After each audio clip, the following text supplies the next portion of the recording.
Y entonces, retomando la materia, hay ciertas características de las poblaciones. Una es que tienen una estructura de edad, ¿cierto? Se refiere al rango etario. Qué sé yo, el 20% es infantil, la población.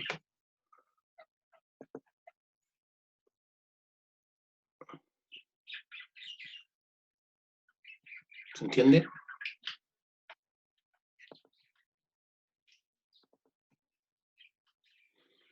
El 30% de adultos y el 50%, por ejemplo, es población más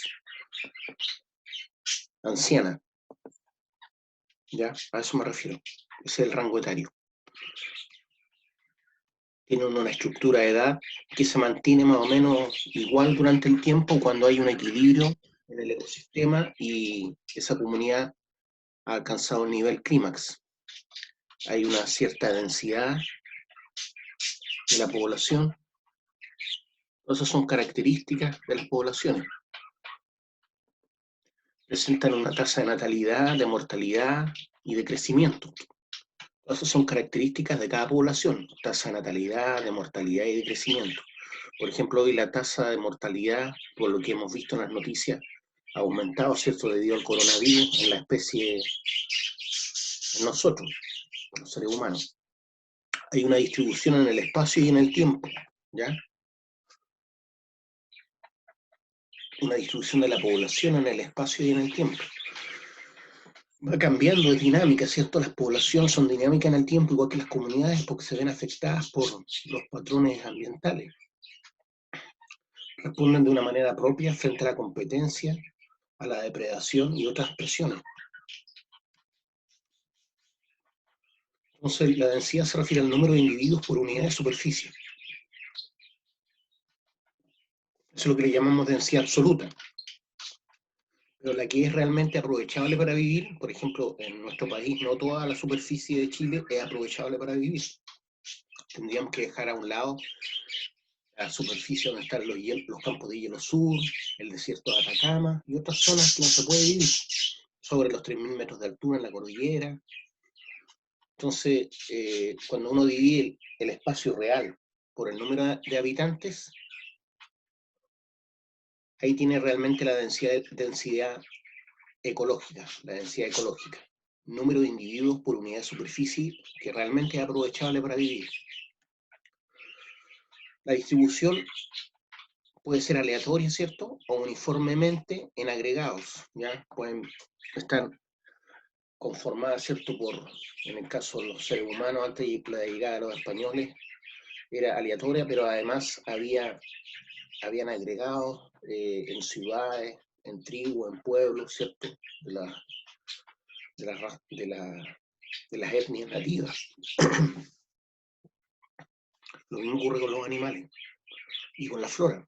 Pueden estar, por ejemplo, los espinos aleatoriamente, entre comillas, sembrados, o pueden estar conformando pequeños bosques, pequeños oasis, por ejemplo, en el desierto. Entonces, para saber realmente todas estas características hay que hacer un muestreo. Ese muestreo puede ser tanto en la flora como en la fauna. En el caso de la flora, uno lo que hace, por ejemplo, si tiene que hacer un muestreo en la reserva del lago Peñuela, e ir a donde están las distintas zonas de árboles y hacer un conteo de cada especie y determinar, por ejemplo, que en cada hectárea hay 50 aromos, 10 eucaliptus y 10 litres, por decir algo. Entonces, después esos valores los multiplica por las zonas similares que se vean en cuanto a la densidad y a su distribución. Si hay varias zonas con distinta distribución y densidad, hay que hacer un conteo de cada una de esas zonas en particular, de una hectárea, por ejemplo, con mucho espino, otra hectárea con poco eucalipto y otra hectárea, por ejemplo, con mucho aroma. Y eso multiplicarlo por las áreas similares a ese cálculo previo, ¿cierto? A ese muestreo previo. Con los animales existe algo parecido, con la diferencia que muchas veces se dejan trampas. Y hay estudios, ¿cierto?, que y fórmulas que te permiten calcular, obviamente, un número aproximado de, por ejemplo, si yo atrapo 2 conejos al día, significa que hay 200 conejos por hectárea. Es un ejemplo de cómo funcionan estas fórmulas, ¿ya? O si atrapo, por ejemplo, 2 zorzales al día en estas trampas que se dejan para ello, significa que hay aproximadamente 150 zorzales por hectárea. Así funcionan, ¿ya? Estoy dando un ejemplo de cómo funciona. No estoy definiendo cómo es exactamente. Sabemos que las poblaciones no crecen indefinidamente. No crecen indefinidamente. ¿Por qué? Porque se producen interacciones, ¿cierto?, entre los miembros de una población en la medida que van creciendo. Y estas interacciones van regulando su tamaño. Empiezan a haber como peleas internas, competencias internas. Les explicaba lo que ocurría cuando el león macho alfa pierde su territorio, sus hembras, a raíz de una pelea con otro macho alfa. El macho alfa nuevo, ¿qué es lo que hace? Mata a cada uno de los cachorros del macho alfa anterior. Entonces es una interacción que nos parece violenta, ¿cierto? Y es violenta, pero es algo que ocurre, ¿cierto?, en la población del león. Y asimismo en cada una de las especies. Entre más número haya de miembros de una especie en una comunidad, mayor van a ser las interacciones negativas. Lo mismo, eso se llaman relaciones intraespecíficas, ¿cierto? Y hay una competencia. Intra significa dentro, intraespecífica. Entre individuos de la misma especie por los recursos ambientales, o también por las hembras. Muchas veces en distintas especies ocurre esa lucha, ¿cierto?, por mantener la especie. Por un lado las hembras buscan los más fuertes, o los machos buscan tener control luchando con los machos más fuertes. Y el que gana es el que finalmente es capaz de mantener su genes. Entonces la competencia es por los recursos y también por la procreación, muchas veces. Entonces hablamos de territorialidad. Las plantas pueden capturar y mantenerse en un espacio, excluyendo individuos de igual o menor tamaño. Entonces las plantas que capturan y crecen más rápido van excluyendo otros individuos de igual o menor tamaño. Van interceptando la luz, la humedad y los nutrientes. Hay plantas que excretan, es como que transpiran toxinas en sus hojas. Entonces cuando llega una planta y toca esa hoja, esa toxina las aleja, porque se ve atacada por esa toxina. Entonces la planta ya no va a buscar alejarse de esa otra planta que está excretando toxina. Y con eso, la que excreta toxina va manteniendo su espacio, ¿cierto?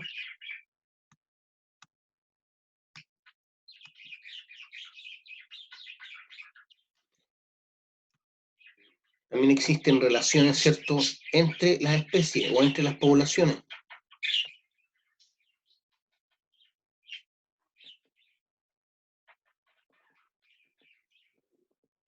Cuando dos especies de un ecosistema tienen actividades o necesidades en común, es frecuente que interactúen entre sí. Dimos el ejemplo, ¿cierto?, del león y la hiena, y se produce una competencia entre especies. Si una predomina sobre la otra, obviamente la otra se va a ver influenciada negativamente. Cuando ambas poblaciones tienen algún tipo de efecto negativo una sobre la otra, es especialmente acusada entre especies con estilos de vida y necesidades de recursos similares. El comensalismo es cuando una especie se ve beneficiada y la otra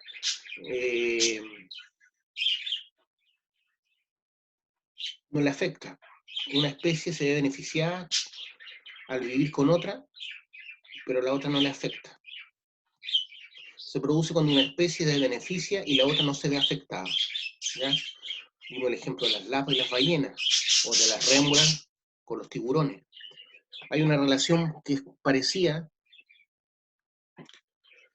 pero no es comensalismo porque las dos especies se ven beneficiadas, como el caso de esos pájaros, ¿cierto?, que le comen los parásitos de la piel que le salen a los elefantes y a los rinocerontes. Entonces ahí se ven ambas especies beneficiadas, tanto el rinoceronte, elefante, como estos pájaros que se alimentan de estos parásitos. Ambas especies se ven beneficiadas, por lo tanto no es comensalismo.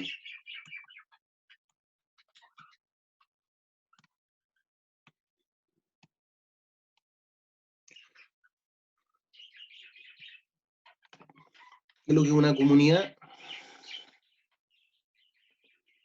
Hay una definición de comunidad, ¿cierto?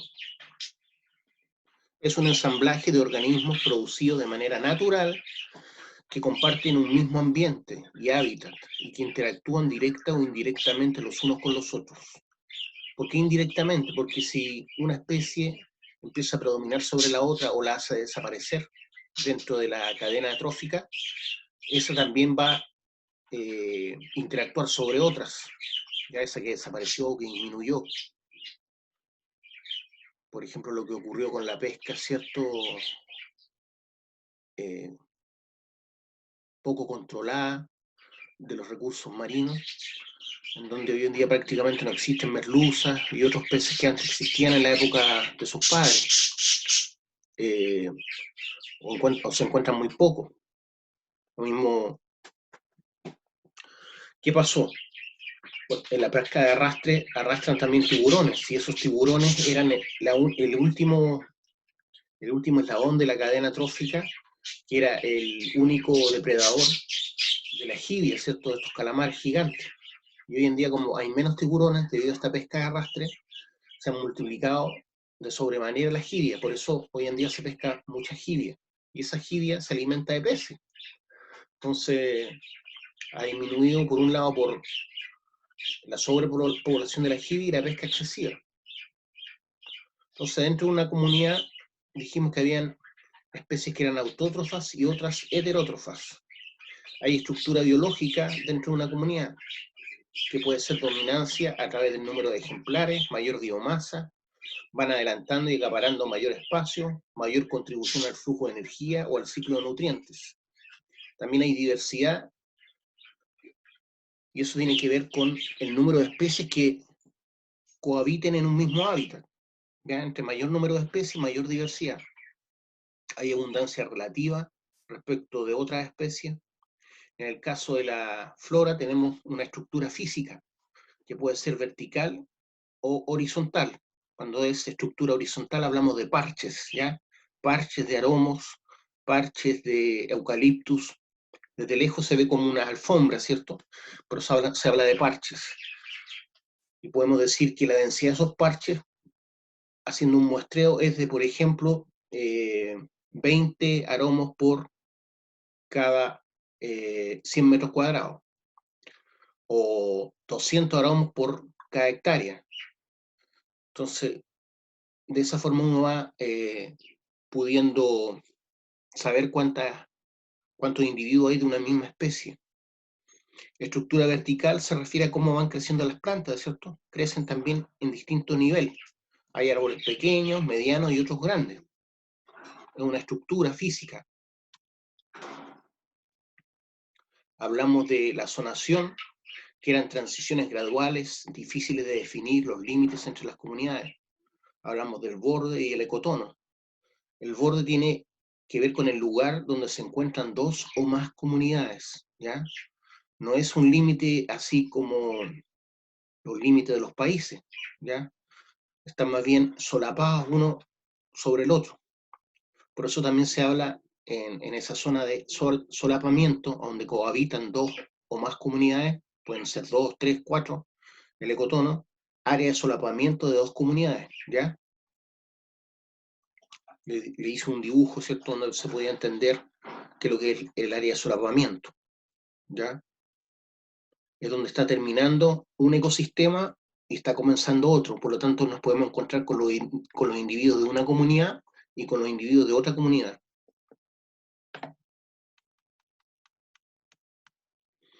Las comunidades son dinámicas en el tiempo, ¿ya? ¿Por qué? Porque son afectadas por los cambios ambientales. Por ejemplo, en verano podemos encontrar 2 o 3 especies de aves en una zona, pero después en invierno esas aves migran. Lo mismo ocurre con los conejos, con las liebres, ¿cierto?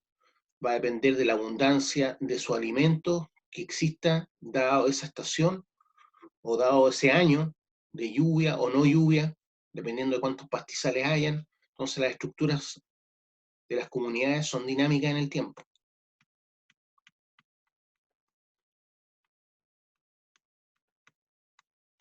Hablamos de la sucesión, no sé si recuerdan. Esto ocurre después de una perturbación como una erupción volcánica, entonces empieza nuevamente las especies a tomar el espacio de la cual fueron echadas o muertas debido a un incendio o una erupción volcánica. Lo primero que llegan son los líquenes sobre, por ejemplo, las rocas o las lavas enfriadas. Esos líquenes dan lugar a los pastizales dan lugar a los primeros arbustos dan lugar a arbustos más grandes, a los primeros árboles más pequeños, y así es la sucesión de una comunidad o de un ecosistema en particular, cuando ocurre una perturbación.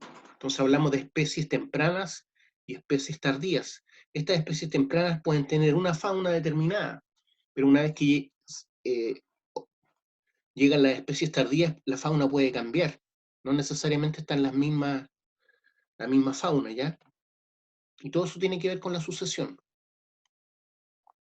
Entonces, al ir avanzando la sucesión, la comunidad se vuelve más estratificada, permitiendo que ocupen el área más especies de animales. Con el tiempo, los animales característicos de la fase más avanzada reemplazan a los propios, ¿cierto?, de las primeras fases. Entonces, la sucesión ocurre por un tema de perturbaciones como una erupción volcánica o un incendio. Hablamos de sucesión primaria, sucesión secundaria. Entonces, después de la perturbación se inicia el proceso de sucesión. Eso ocurre mucho en la quinta región, en los cerros, ¿cierto? Casi todos los años comienza un proceso de sucesión después de los incendios. Entonces ya se empiezan como a atrofiar los ecosistemas. Y los árboles ya no crecen como árboles, sino como arbustos.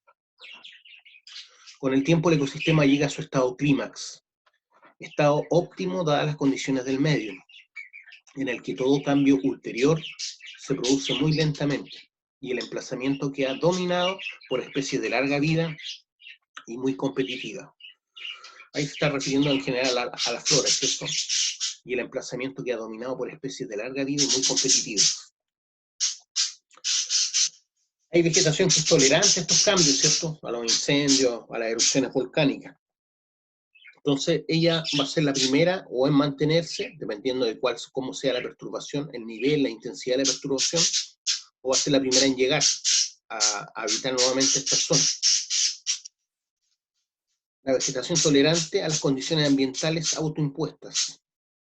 Existe un equilibrio entre producción primaria, o sea, toda la vegetación, y respiración total, entre energía capturada y energía liberada, entre captación de nutrientes y liberación de los mismos. Eso es cuando estamos en un estado clímax,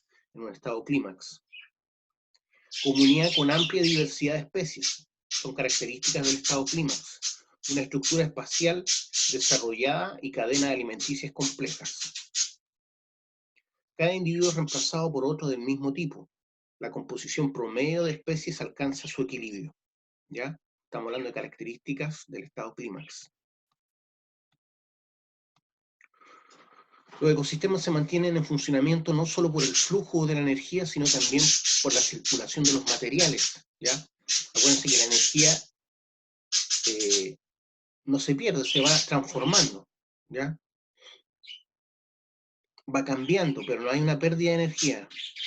Va pasando la energía de un medio a otro, o va cambiando su forma, pero la energía nunca se pierde. Lo mismo con la materia no se destruye, solo se va transformando. Materia y energía fluyen juntos a través del ecosistema en forma de materia orgánica, ¿ya? La materia orgánica es la materia viva, la biomasa.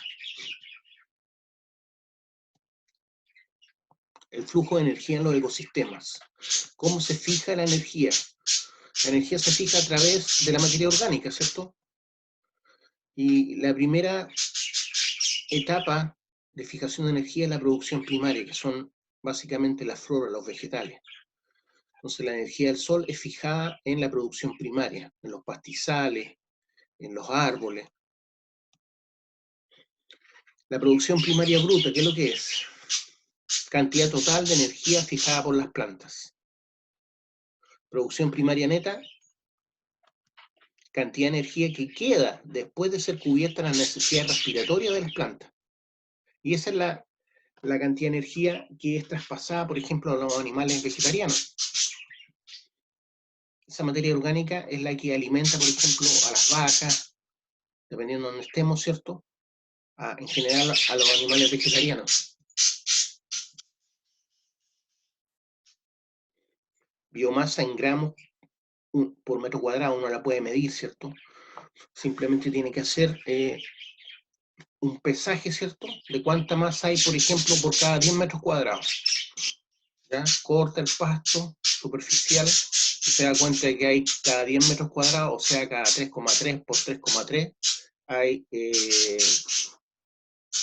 200 gramos de pasto en la primavera. Después en verano hay 500 gramos de pasto por cada metro cuadrado, va cambiando, ¿cierto? Dependiendo de la estación. Si uno mide la biomasa y eso lo puede multiplicar por toda el área finalmente, ¿cierto? Cantidad presente en un momento dado. Cantidad presente en un momento dado. Esa es la biomasa. Al inicio de la primavera, ¿cierto? La biomasa es menor porque los pastizales todavía no han alcanzado su mayor crecimiento. Entonces, esa biomasa alimenta a los herbívoros y a los descomponedores. Los descomponedores son básicamente los hongos, ¿ya? En el caso de las plantas. ¿Por qué? Porque tienen una molécula que es muy difícil de descomponer, que es la lignina. La lignina. A eso le llamamos producción secundaria, los herbívoros y los descomponedores.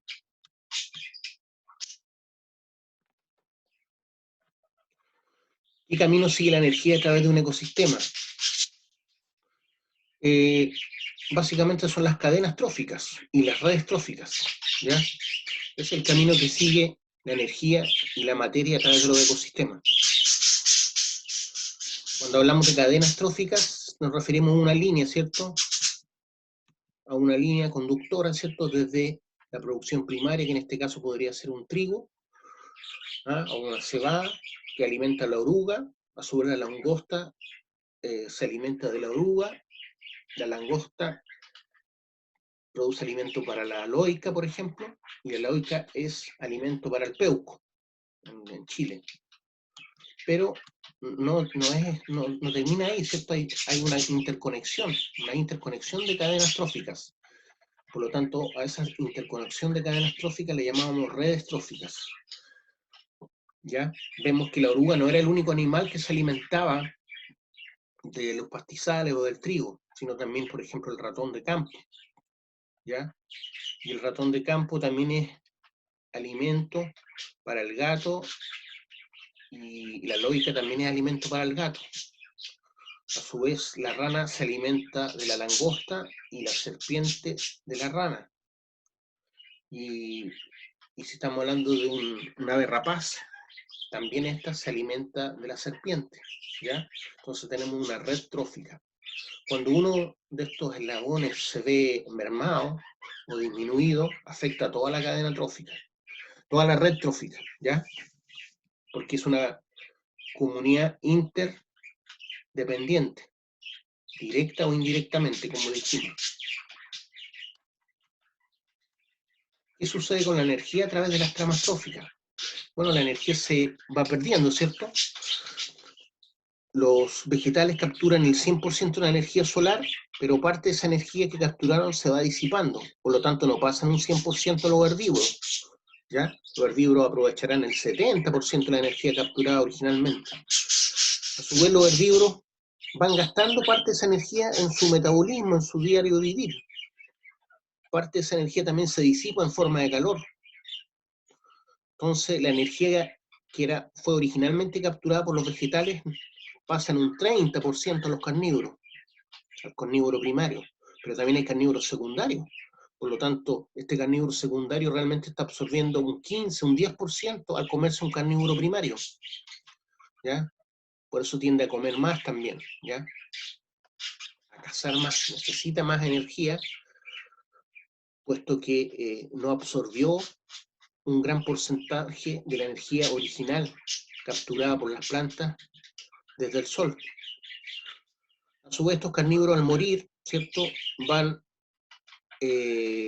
a través de los descomponedores haciendo volver los elementos, los nutrientes a los suelos que fueron originalmente capturados por las plantas. Es interesante porque finalmente los carnívoros mueren y quienes se aprovechan de los restos que dejan los descomponedores, las bacterias, los hongos, finalmente son nuevamente las plantas. Desde un punto de vista podemos decir que finalmente los vegetales, entre comillas, ¿cierto? Está mal dicho obviamente, es como que fueran carnívoros, ¿cierto? Porque se alimentan de lo que queda de los carnívoros, no que sean carnívoros, es una forma de decir cómo va circulando la masa y la energía, ¿ya?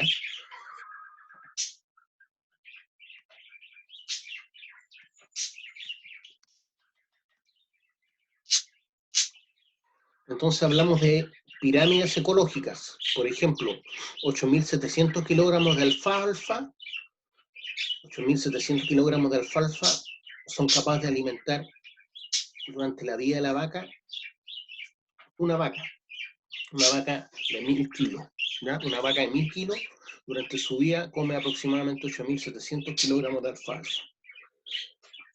Y esa vaca finalmente va a alimentar a una persona de 48 kilos. Eso es una pirámide ecológica, ¿cierto? Es una representación gráfica de la estructura trófica y función de un ecosistema. Entonces tenemos el primer nivel trófico, que sería la alfalfa, de 8.700 kilogramos. Segundo nivel trófico, que sería la vaca. Y el tercer nivel trófico, que sería la persona. Entonces hablamos de productor de la energía primaria, ¿cierto? De la masa primaria. Por eso hablamos de productor, que sería la alfalfa. Consumidor primario, la vaca. Y consumidor secundario, la persona. Eso lo podemos ver desde el punto de vista energético también. Entonces tenemos como el productor primario aprovecha, ¿cierto?, la energía solar. Y bueno, aquí están haciendo un ejemplo, por ejemplo, cómo el mar es lo que captura más energía solar. Después también las algas, ¿ya? Está bien, están mostrando cómo es la captación de la energía solar a nivel global. Pero la energía primeramente es capturada por el productor, ¿cierto?, que sería la alfalfa. Después parte de esa energía se transmitía al herbívoro, un 70%, y después parte de esa energía es transmitida al carnívoro, un 30% más o menos, de la energía originalmente capturada por las plantas, ¿ya? Entonces sería otra pirámide ecológica, pero desde el punto de vista energético.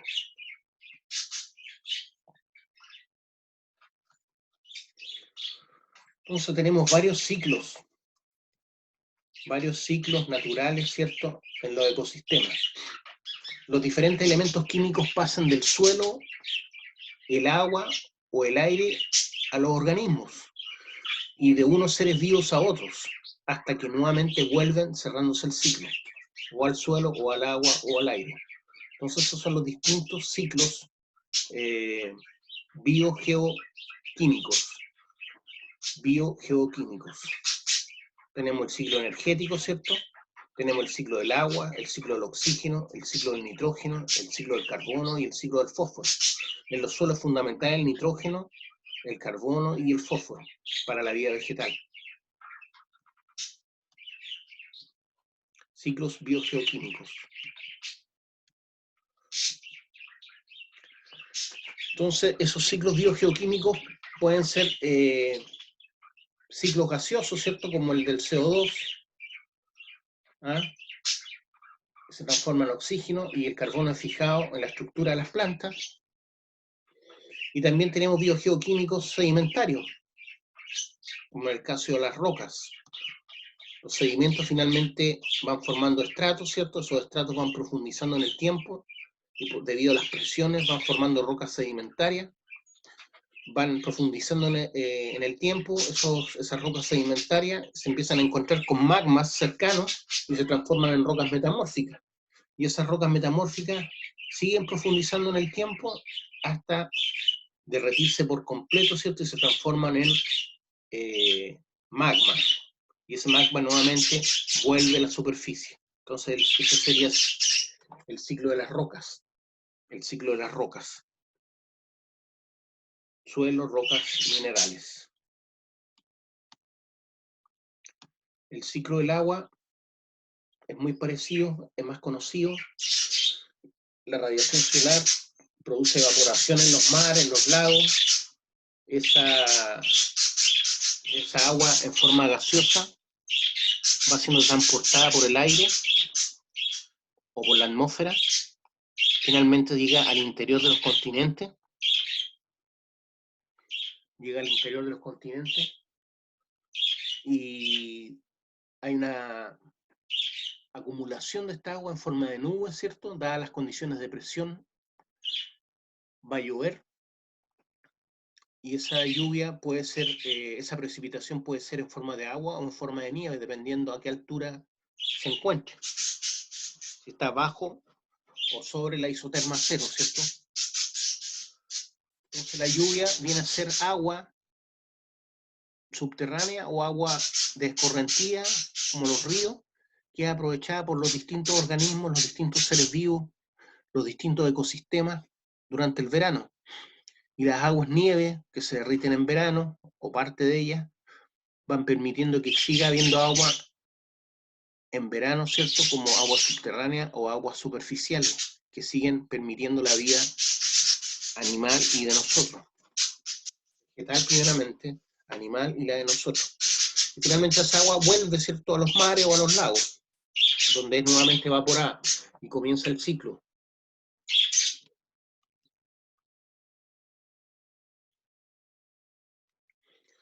Existen ecosistemas urbanos, ¿ya? Las ciudades son ecosistemas urbanos, no son naturales, pero funcionan como ecosistemas. ¿En qué sentido? Que tienen entradas y salidas, ¿ya? Ocupan energía, ocupan agua, descargan aguas sucias, descargan residuos. Una ciudad para mantenerse necesita de mucha alimentación, de mucha agua, ¿cierto? Empiezan a cohabitar con el ser humano algunas especies como los ratones, las palomas, por dar un ejemplo. Entonces la ciudad es un ecosistema complejo también, establecido por diversas razones en algún espacio. Generalmente esos espacios fueron antes habitados por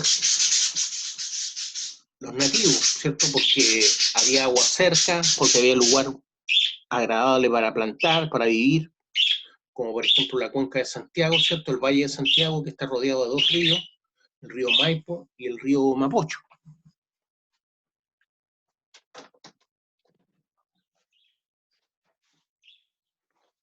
Entonces las redes hidrográficas tienen harto que decir sobre dónde se emplazan las ciudades. Esto mismo produce implicaciones físicas y sociales importantes.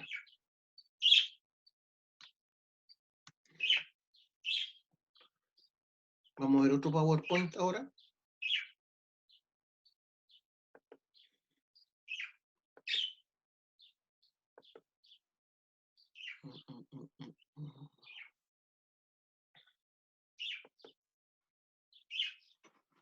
Vamos un poquitito.